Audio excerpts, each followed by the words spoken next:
Halo, apa kabar semuanya? Di video kali ini kita akan membahas beberapa momen terepik yang pernah dilalui oleh Sasuke Aizen. So, enjoy this video and welcome to Bleach Universe. Onee-chan ga kita.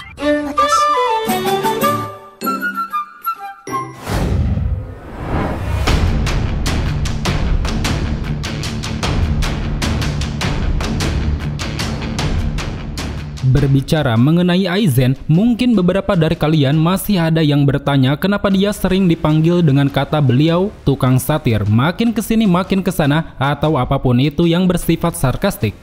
Ketahuilah bahwa sebenarnya semua itu adalah bentuk reaksi dari para penggemar akan kebesaran Aizen. Dia sangat kuat, cerdas, jenius, manipulatif, dan ahli strategi. Dia sangat ahli dalam bertutur kata, mampu memberi ruang intimidasi kepada lawan bicara, bahkan sesekali sering merubah ideologi seseorang. Apalagi dengan parasnya yang rupawan, penampilannya yang berkarisma, dan sikapnya yang berwibawa, membuat apapun yang akan dilakukan Aizen pasti terlihat sangat elegan. Tak peduli itu adalah tindakan konyol, aneh, licik, atau jahat sekalipun. Semua reaksi image yang dia dapatkan tentu tak lepas dari berbagai aksi yang selama ini Aizen tunjukkan. Dan berikut adalah ulasan terkait beberapa momen epik yang menjadikannya sebagai sosok villain paling berkesan.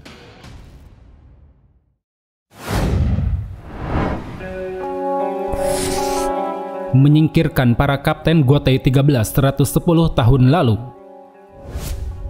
Bisa dibilang ini adalah momen pertama kalinya Aizen menunjukkan kejeniusan dalam hal merancang strategi. Dia yang saat itu baru menjabat sebagai letnan divisi 5 mampu mengelabui kaptennya Shinji Hirako.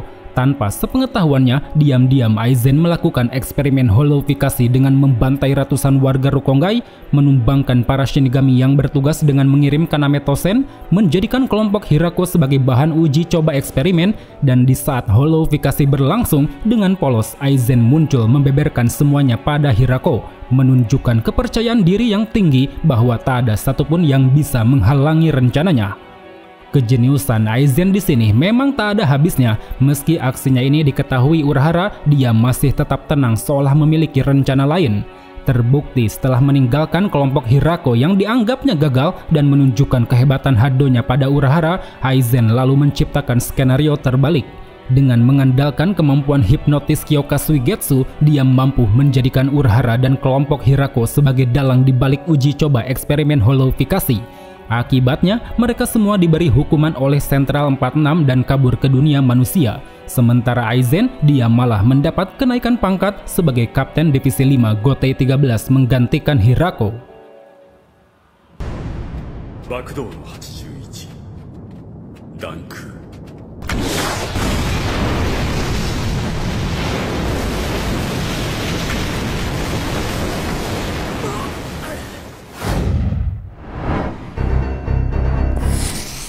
Pengkhianatan pada Soul Society. Harus kita akui, ini merupakan momen paling epik, paling plot twist, dan paling mencengangkan yang pernah dilakukan Sasuke Aizen. Bagaimana tidak, di saat kita semua hanyut pada sosoknya yang ramah, baik, lembut, dan terkesan cupu, ternyata Aizen memiliki kepribadian yang sangat jauh berbeda. Dia yang sudah lama menanamkan efek hipnotis sempurna pada seluruh Shinigami, mampu menjadikan Seirete sebagai panggung sandiwara. Tanpa ada satupun yang tahu, dia berhasil mengelabui semua orang dengan menciptakan berbagai kericuhan, termasuk kedatangan Ichigo ke Soul Society yang ingin mencegah eksekusi Rukia. Dan dengan memanfaatkan kekacauan itu, Aizen memperparah keadaan dengan berbagai aksi di luar dugaan, dari mulai membantai anggota Sentral 46, memalsukan kematiannya sendiri, merebut dan menusuk hati letnannya Momo Hinamori, menumbangkan beberapa kapten yang mencoba menghadang, sampai akhirnya menyingkirkan Ichigo hanya dengan satu tangan.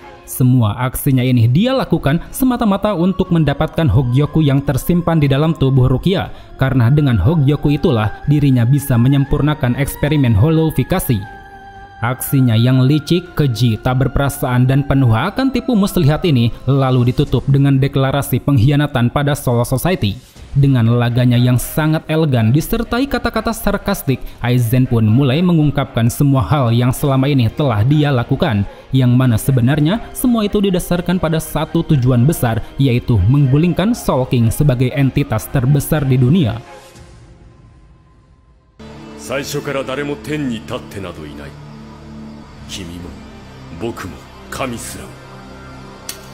だがその耐え難い天の座の空白も終わる。これからは私が天に立つ。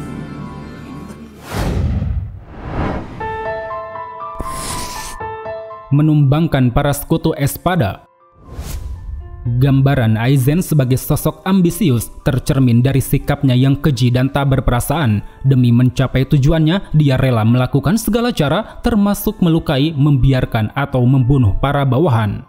Beberapa momen yang sangat epik terkait hal ini adalah ketika Aizen mengintimidasi para bawahan hanya dengan memancarkan reatsunya, mau itu kepada para Numeros, Exekias, ataupun Espada seperti Grimmjow. Selain itu, sedikit pun Aizen tidak merasa kehilangan ketika melihat para bawahannya mati, seperti ketika dia membiarkan Baragan tumbang di hadapannya, menebas Haribel karena sudah tidak lagi membutuhkannya, memberi kematian terakhir pada Tosen sebagai bentuk keadilan absolut, dan juga membunuh Gin tanpa ragu karena telah berani mengkhianatinya. Semua momen tersebut dinilai sangat epik, tanpa diduga dan tanpa disangka, Aizen melakukannya dengan sangat elegan seolah mencerminkan kuasanya sebagai seorang raja. 返事が聞こえないぞ。グリムジョー・ジャガー・ジャック。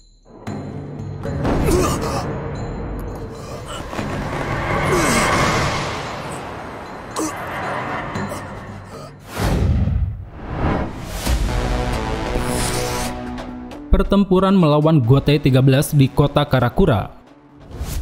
Semua orang pasti sepakat bahwa momen terbaik Aizen adalah ketika dia mampu menumbangkan para kapten Gotei 13 seorang diri.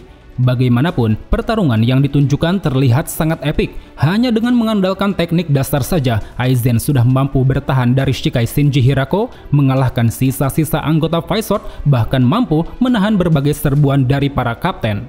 Semua serangan kombinasi yang saat itu coba mereka lancarkan, baik oleh Kyoraku, Soifon maupun Hitsugaya, seolah tidak berarti bagi Aizen. Dia terus mendominasi pertempuran dengan tenang dan percaya diri, sampai akhirnya tiba pada satu momen epik, yaitu ketika Aizen mengaktifkan Kyoka Suigetsu. Dengan diaktifkannya kemampuan Shikai hipnotis sempurna, mereka semua tidak menyadari bahwa orang yang sedang ditusuk bukanlah Aizen, melainkan Momo Hinamori. Akibatnya mereka yang hilang kendali dan tersulut emosi pada akhirnya mampu dihabisi Aizen dengan sangat cepat. 一体いつから強化水月を使っていないと錯覚していた。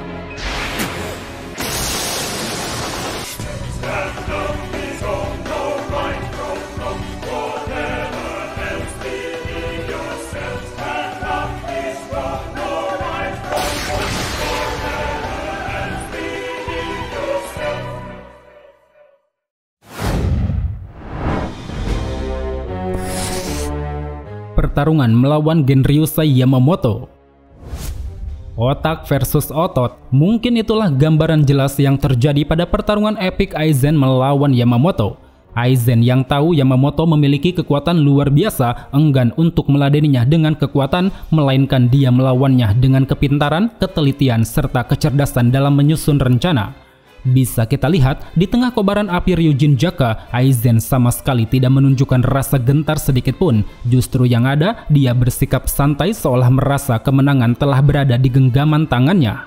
Sikap santai yang ditunjukkan Aizen ini didasarkan atas rasa kepercayaan diri pada kemampuan Arrancar modifikasinya. Arrancar tersebut adalah Wonder Wish, Hollow yang sudah Aizen korbankan kemampuan bicaranya, kecerdasannya, ingatannya, bahkan tujuan hidupnya hanya untuk mendapat satu kemampuan khusus, yaitu kemampuan untuk menyegel api Ryujin Jaka.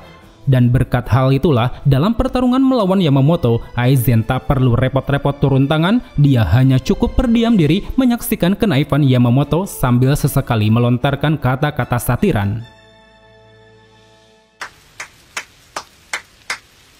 感謝するよ、山本源流祭。君のおかげで私の世界は守られた。 Proses penyatuan kekuatan Hogyoku. Momen epik lainnya yang bisa kita lihat dari Aizen adalah bagaimana dia mulai menyatukan tubuhnya dengan Hogyoku. Proses penyatuan ini memiliki tahapan yang membuat Aizen dapat berubah wujud, yang mana di setiap perubahannya selalu diiringi dengan nuansa epik, seolah menunjukkan dia adalah sosok yang spesial. Semua perubahan ini secara umum memberi Aizen peningkatan kekuatan spiritual yang sangat besar. Saking besarnya, kekuatan ini mampu menembus dimensi lain hingga tak dapat dideteksi oleh Shinigami biasa. Bahkan ketika ada seorang manusia mendekatinya, orang itu pun seketika akan terjatuh dan tidak berdaya. Sebagai bukti dari besarnya kekuatan ini, Aizen mampu meregenerasi bagian tubuh manapun yang terluka, menumbangkan para Shinigami ternama seperti Urahara, Isshin, dan Yoroichi, melenyapkan Kototsu di dalam Dangai hanya dengan memancarkan Reiatsu, bangkit kembali setelah menerima bankai mematikan milik Gin, membunuh Gin Ichimaru dengan cara yang sangat fenomenal, dan juga melepaskan teknik-teknik baru seperti teknik teleportasi, teknik Zero Biru bernama Fragor, serta teknik kuncian bernama Ultra Fragor.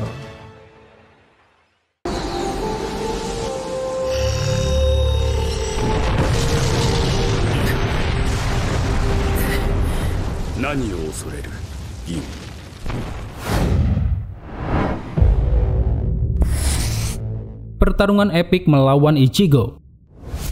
Bisa dibilang momen pertarungannya melawan Ichigo adalah puncak dari gambaran Aizen sebagai sosok yang kuat, manipulatif, dan ahli dalam menyusun rencana. Bagaimana tidak, di awal pertarungan Aizen sudah mampu mempercundangi Ichigo, bahkan tak hanya itu saja, dia mampu mempermainkan mental Ichigo dengan memberi satu fakta yang sangat mengejutkan, bahwa selama ini dia sudah mengawasinya bahkan sebelum terlahir ke dunia. Atau dengan kata lain, apa yang dilakukan Ichigo selama ini adalah hasil dari rencana Aizen, mau itu pertemuannya dengan Rukia, kemunculannya di Soul Society, maupun keterlibatannya di pertempuran ini. Semua itu adalah bagian dari rencana Aizen yang ingin melihat perkembangan Ichigo karena memiliki berbagai sumber kekuatan. Kemudian ketika pertarungan puncak terjadi, Aizen yang sudah menyatu dengan Hogyoku memaksa Ichigo untuk berevolusi. Yang mana dari sanalah Aizen menunjukkan semua kekuatannya. Dia bertarung sengit melawan Ichigo, mengeluarkan Hado 90 Kurohitsugi dengan merapalkan mantra, dan juga berevolusi ke bentuk monster mengerikan mirip seperti Hollow. Kurosaki Ichigo, kimi no imamade no tatakai wa subete watashi no te no ue da.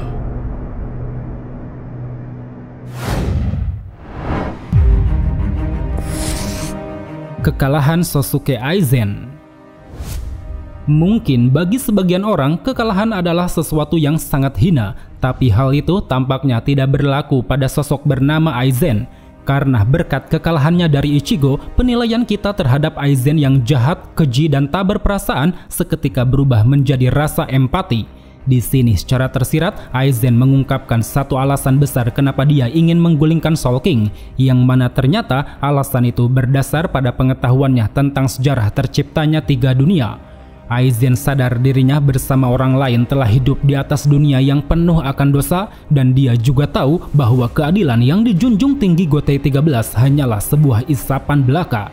Terlebih Aizen juga merasa muak dengan satu kebohongan dunia yang selama ini ditutup-tutupi, yaitu mengenai keberadaan Raja Roh yang hanya terbujur kaku di istana.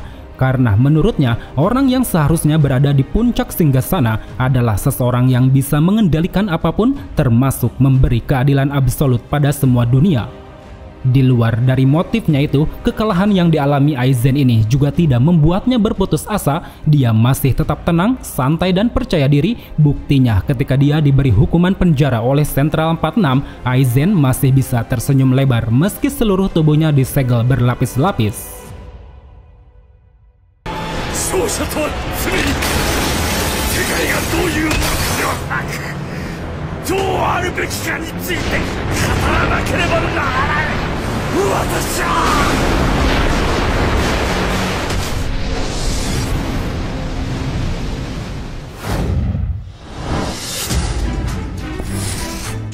Bebas dari penjara bawah tanah Muken. Ini dia momen epik lainnya yang baru saja dianimasikan, yaitu kembalinya Aizen di tanah Soul Society dalam rangka membantu Shinigami melawan Yhwach. Satu hal yang paling disorot dari momen ini yaitu berkembang pesatnya kekuatan Reiatsu milik Aizen. Dia yang sudah menyatu dengan Hogyoku mampu merasakan apapun yang terjadi di Soul Society, melakukan pertemuan Reiatsu dengan Yuhaba, membuka segel lain yang membelenggu tubuhnya, dan juga memotong salah satu petugas hanya gara-gara menyentuh pembatas Reiatsunya. Kemudian pada puncaknya, ketika Shinigami kewalahan menghadapi gumpalan hitam Yuhaba, Aizen muncul di permukaan dengan melontarkan satu kalimat yang sangat arogan. Buat apa buang-buang waktu menghadapi musuh dengan pedang jika itu bisa dimusnahkan hanya dengan Reiatsu?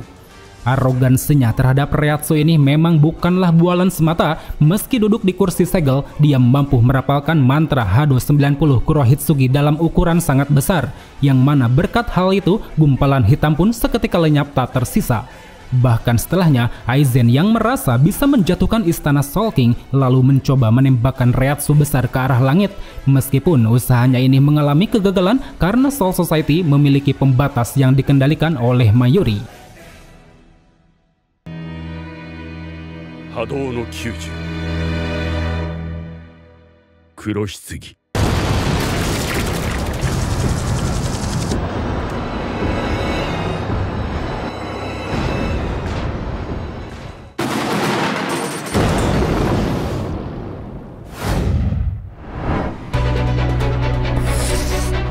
Pertarungan puncak melawan Yuhaba.